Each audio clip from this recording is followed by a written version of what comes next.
अगर आप भी चाहते हैं कि आरसीएम म्यूजिक के वीडियो सबसे पहले आप तक पहुंचे, तो लाल बटन को दबा के चैनल को सब्सक्राइब जरूर करें और साथ में बेल आइकन को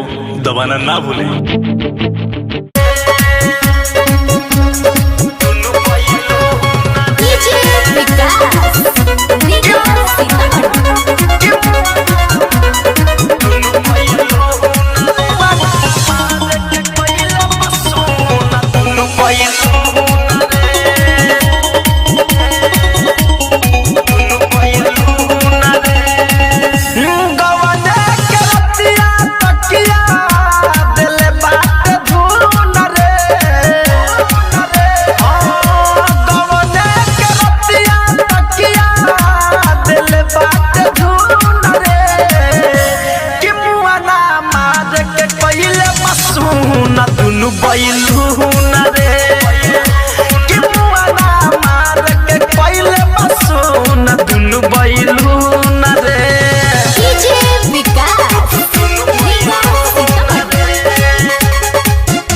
पहले